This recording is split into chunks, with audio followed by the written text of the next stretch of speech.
القضاء وظيفة القانون أن يضبط هذه العدالة من أن تكون عدالة انتقامية إلى عدالة تحفظ حقوق الجميع.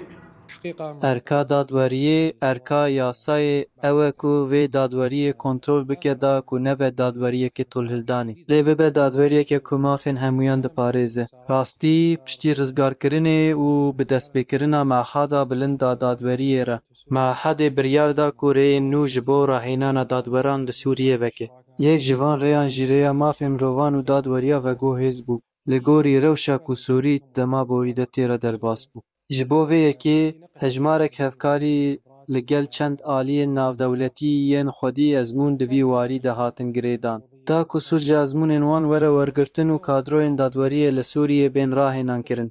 Ji bo ku ev têgeh û ezmûn ji bo Sûriyê û dadwerên wê bên veguhestin, yek ji van aliyan Komîseriya Bilind a Mafên Mirovan bû.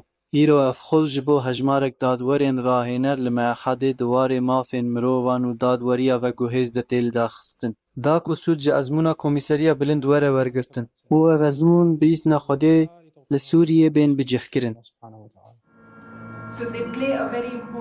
Me îro birêya rahênana dadweran dest bi hevkariya xwe ya bi Wezareta Dadê re kir. Hem dadwerên ku niha kar dikin hem jî yên ku ji bo bibin dadwer tên rahênandin û em ê di nava salê de rahênanên cuda pêşkêş bikin. Ev hevkarî barê dikişîne serîntegrekirina pîvan û prensîbên mafên mirovan di nava sîstema dadweriyê de. Li gel ku Sûriye xwedî gelek yasayên ew û hejmarek peyman û rêkeftin îmzekirine. Lê cîbicîkirin ji aliyê entegrekirina di dadgeh û yasayên navxweyî de lawaz bû.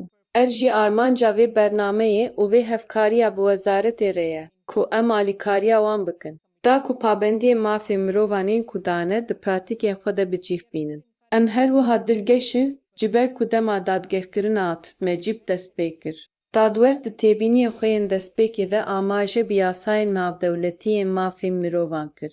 Loma em gelekî kêfxweşin ku dadgehên Sûriyê dê bikaranîna yasayên navdewletî yên mafên mirovan de bi pêş ve biçin.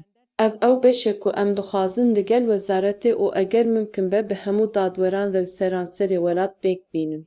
û ew dadwerên ku bibînin ka tiştçawa ji bo wan dimeşin an çina xebit e û pêwîstiya çi biguhertinê heye.